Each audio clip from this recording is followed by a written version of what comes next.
Hey guys, and welcome back to Night's Journey of Dreams. We're still continuing with Helen's story this week, and we're going to be entering a new Nightopia today by the name of Rich. I'm pretty sure it's Memory Forest. Well, I skipped ahead just to make sure, and I was testing you there, and you are correct, sir. Oh, so Richie's memory isn't the best. Yeah, it's not, considering someone in the comments pointed out that I got a song wrong in Bellbridge. Uh-huh. I will correct myself when we get to Bellbridge with Helen, don't worry. You're surprisingly stubborn about not refreshing your memory of certain things when we do playthroughs. Well, it's not stubbornness, it's just that when doing group commentaries, it's sometimes a little bit difficult to have everything that you want to have on the go.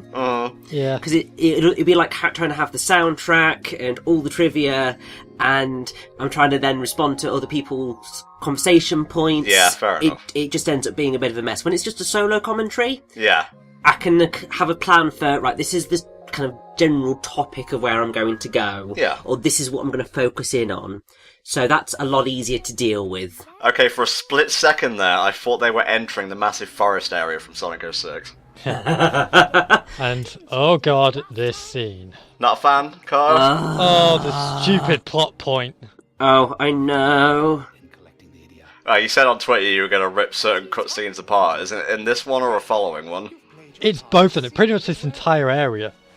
But this one, because they set it up quite cleverly, or sort of. Yeah. Here that reality is trying to say that NiGHTS is working for him. Dun! But then they go that little bit too far and just create one of the stupidest plot points. Yeah. Because remember earlier when NiGHTS was just randomly wearing that mask? Uh-huh. And now you're going to see why he was randomly wearing that mask. Okay. And it makes no sense! Alright, give me the deets, game. Ugh. That's not true. That's impossible. So apparently because he's a Nightmare and he can't be a good guy? Yeah. All Nightmareans are bad people? That's racial stereotyping. And here we go. Right here. Then let me ask you, have you or have you not seen knights wear a mask like mine? Really? That's it?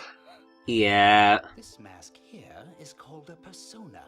It is a symbol of loyalty to Master Wiseman. If the mask is a sign of loyalty to Wiseman, why would knights wear it at all? Exactly. It is true. I mean, other than the fact that it did look kind of cool. Yeah.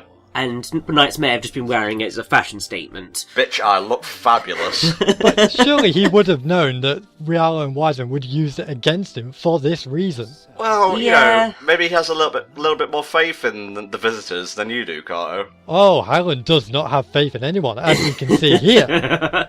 Exactly. I mean, this is one of the problems I have with Helen, is that she's so ready to disbelieve Knights. Like, she's just like, oh my god, Knights is a nightmare and Knights lied to me!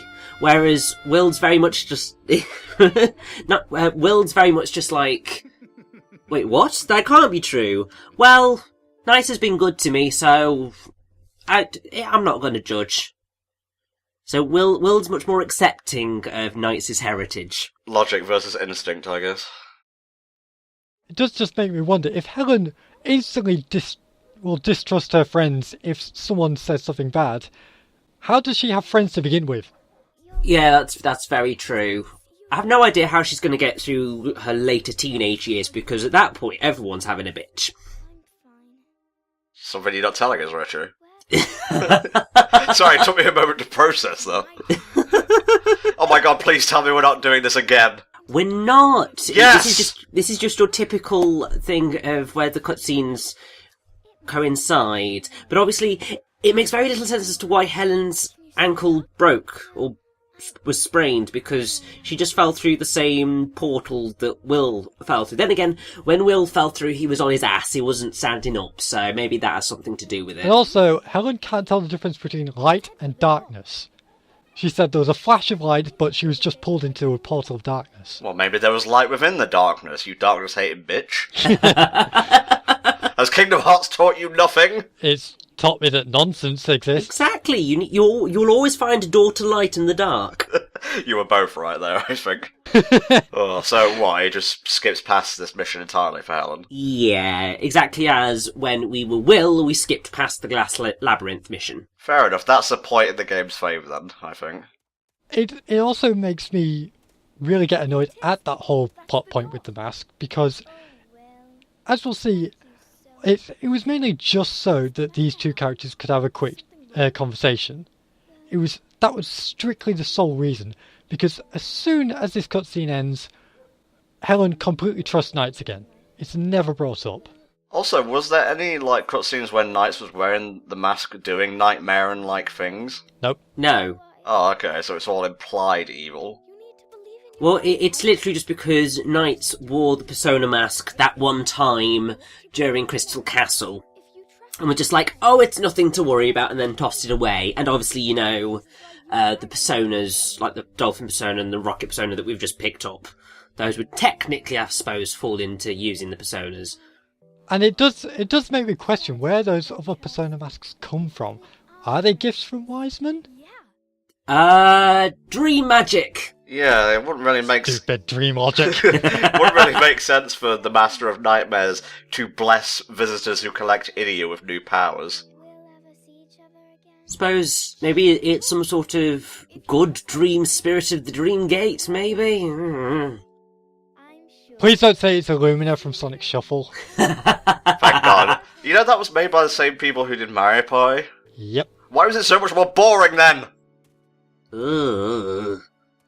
Sorry, I got a little bit angry there for no reason, I don't know why.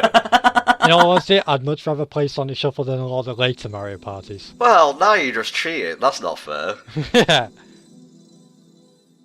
So, yes, now, obviously we get to go into Memory Forest and actually, rescue Knights because we need to be the hero, and Helen's sort of learned that she needs to trust her friends a little bit more. Okay, fair enough. But first, we have a cutscene! Which makes no sense again! Oh, Jesus, Kai, you're on full-on sass mode in this part. Yes, I'm fine. I can't help it. It's like... Okay, so this whole scene is Owl reacting to that someone met another visitor? How can that be possible? Impossible.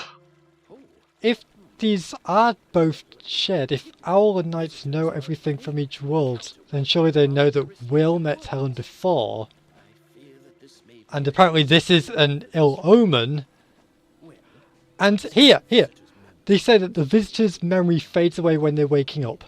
Spoiler, it doesn't! Well, yeah, I suppose. You're struggling to rebut Carter's arguments, aren't you? Yeah, that one I can't rebut, because it's true. The one about Al and Knights not knowing everything that goes on could just be explained by the fact that they're not there when Helen and Will are talking. Well, yeah, but surely when Will returns to this area, he would have said, oh yeah, I met this girl. Well, unless it happens in a cutscene, no, that's what we call headcanon. Oh, lazy writing is what I call it. Oh, don't give me the Hell Dragon treatment, alright? I got enough of that in his playthroughs. Thankfully, he's never going to watch this, so I can say whatever the fuck I like.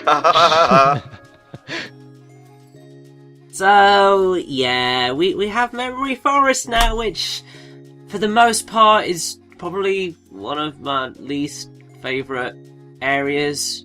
Wow. Part 12, Negative Dreams. I know, it's because of this switch gimmick. Essentially, there are certain blocks or other things that will be on your way. If you hit these switches, then you can get them to disappear.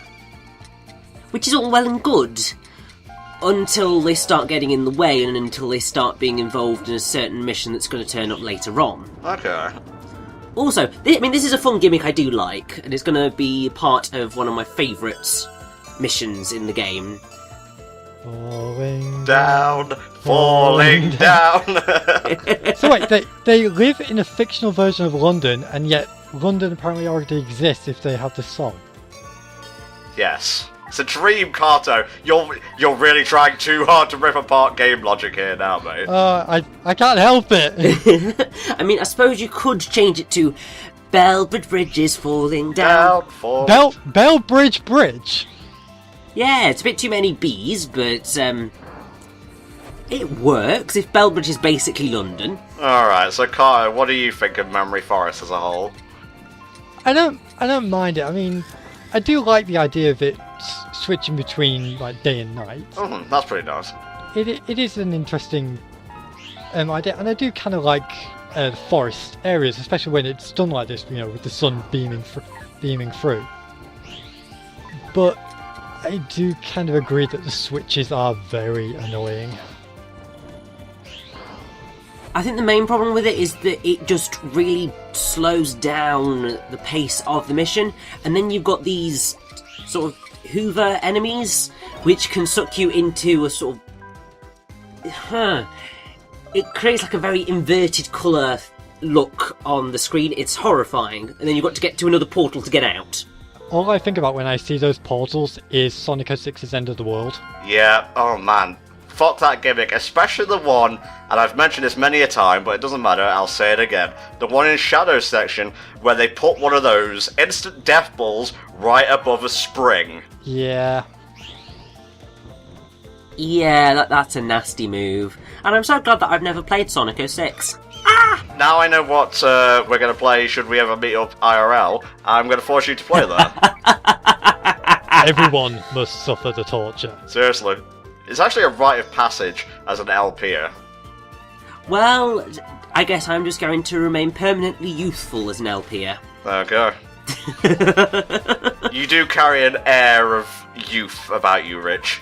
I know, despite the fact that I'm getting old. I think I'm the oldest one in this call right now. Yes, but considering I started doing commentaries when I was like 14 and now I'm in my 20s, I am getting on a bit for a YouTube LPer, because you get into this game young these days. Just the way you're talking about this now, it would have never happened back in like 2006, 2007. Yeah. Man, you guys may not even remember what YouTube was originally like. All I remember is like a really sparse front page with a few interesting videos. Oh, I can remember that. I think I remember that too, to be fair. There was this one dope one, actually, where it was like, it took the story of like the Civil War, or used like excerpts of a letter from the Civil War, but it was basically, you know, a lightsaber fight. Nice. Do you remember that at all? I honestly can't remember the name of it. I don't remember it at all. You'd probably know it if you saw it. For me, really, it's like most of my early YouTube memories, at least of watching videos, is of HFC. Aww. To be fair, it's the same here, really. well, nice knock into the spikes there, first and foremost. But really, there was nothing else to watch at the time? It was early YouTube. Well, I'm sure there were better LPers back then. There was very few LPers back then.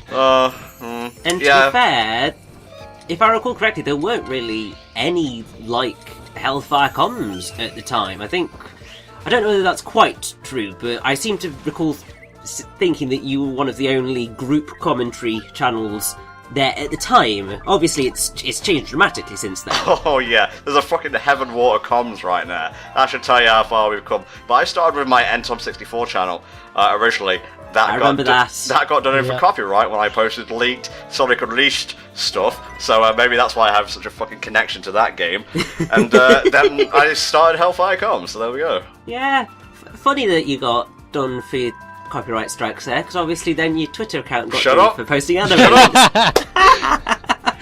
But then, to be fair, I got struck by the copyright strikes as well on my original channel, so it's no business.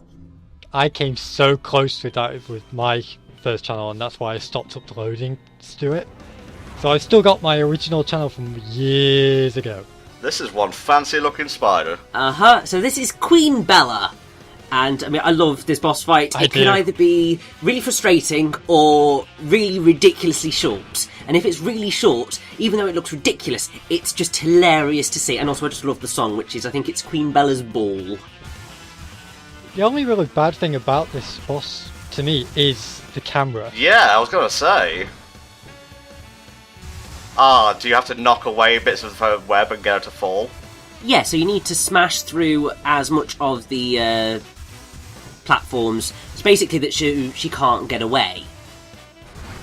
And essentially, once you've destroyed so much of it, yes, you'll just collapse into the ground. You can actually defeat it, and I think it's either 9 seconds minimum or around about 9 seconds. So you can kill her so quickly. Yeah, that looks pretty nifty, actually. Yeah, it's why I like it as a fight. It's so much more fun than Remember. So much more fun. Well, it was nice to end on a positive note for this part, since it's been Salt Central. Just you wait. Oh, Jesus, there's more? Yeah. I guess there's more salt next time, guys. Okay, we hope you've enjoyed this part of Night's Journey of Dreams, and we shall see you next time when we continue Helen's story. Goodbye for now.